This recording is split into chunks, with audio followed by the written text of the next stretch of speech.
تعرفوا دي قبل كده؟ طب شفتوها قبل كده؟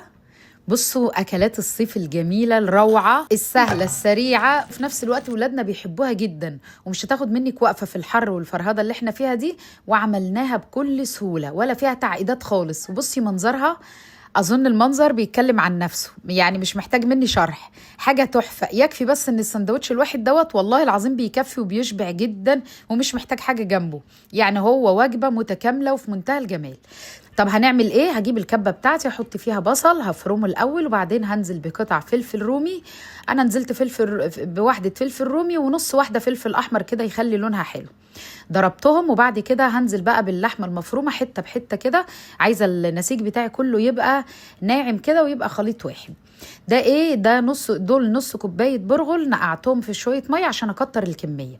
بعد ما اتنقعوا ربع ساعه خدتهم كده صفيتهم بايدي وعصرتهم ونزلت بيهم في الكبه، ونزلت بملح وفلفل اسود وشويه بهارات حواوشي. ايوه انا بعمل حواوشي، او تحطي السبع بهارات. ونزلت ببابريكا وتوم باودر ورشه جوز الطيب لو تحبي. لو مش بتستخدميها استخدمي الكبيبه الصيني عادي خالص. الامر قلنا في علماء كتير اجازوا استخدامها.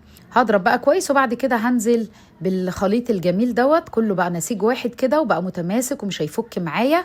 دي نفس الخلطه اللي تعمليها في الحواوشي. عايزه تستغني عن البرغل ماشي، بس انا قلت اعمله عشان ايه؟ اقتصادي كده، شبه اقتصادي عشان يكتر الكميه.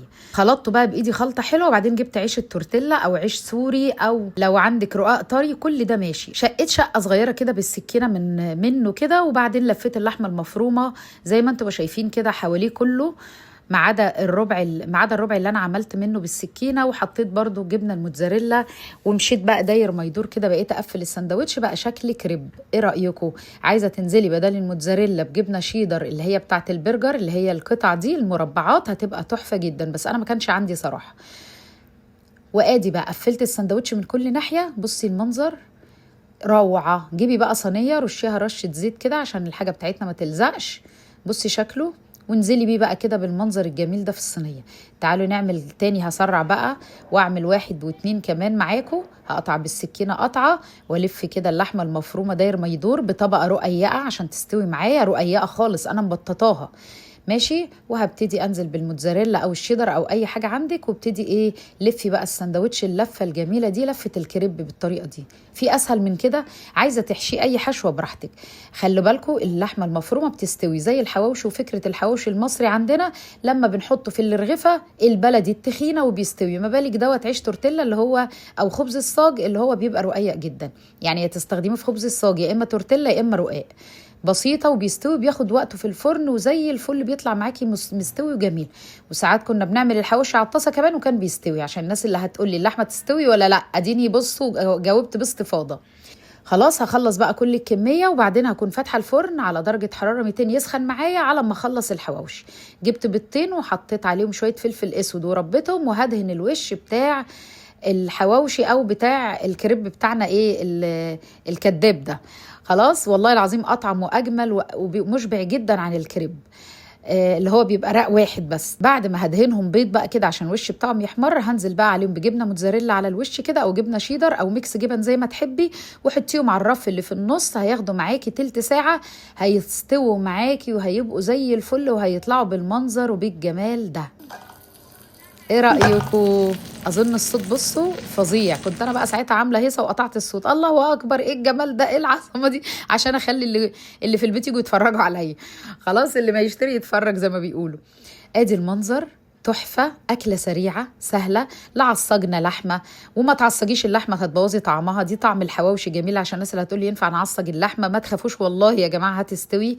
ولا عصجنا لحمه، ولا وقفنا عملنا مهرجان، ولا عملنا عجين وخبزناه. ده هو عيش التورتيلا او عيش الصاج او رقاق طري لو باقي معاكي من العيد، واستخدميه واعمليه اكله سهله وسريعه ما شاء الله. مش هتاخد معاكي وقت وهتبقى مشرفة وهتنفع في أكلات الصيف دي. عملت بقى جنبها بطاطس محمرة في الإير فراير، تحطيها جنبها. والله ما كان لها لازمة على فكرة، يعني ما شاء الله. ورغيف مشبع جدا، يعني متكامل، فيه بروتين وفي البصل والفلفل اللي هي الفيتامين، وفي جبنة اللي هي الكالسيوم، في كل حاجة، وفي الكربوهيدرات اللي هو العيش. يعني ما شاء الله وجبه بصي من كله، مش محتاجه جنبها اي حاجه. حطيت بقى انا جنبها البطاطس المحمره، وحطيت زيتون من اللي احنا كنا بواقي زيتون عندي من السنه اللي فاتت اللي كنا عاملينه مع بعض. طلعت معانا بالمنظر وبالجمال ده. ايه رايكم؟ بالله عليكم تستحق تجربوها ولا لا؟ بصي بقى، بصي الطبقات، طبقه عيش، طبقه لحمه، طبقه عيش بجبنه موتزاريلا.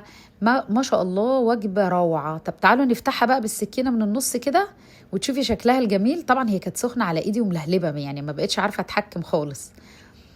بصي شكل الرولات من جوه، شكل الطبقات جميلة جدا. اعمليها وهتدعي لي، وما تحرمنيش من كومنت حلو زي قلبك لو الوصفة عجبتك، وشير في الجروبات عشان الناس تستفاد بيها.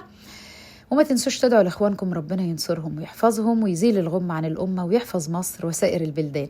واترككم في رعاية الله واقول لكم السلام عليكم ورحمة الله وبركاته. مستنية صور الوصفة دي وتطبيقاتكم عشان ده بيسعدني، بيفرحني جدا. والسلام ختام.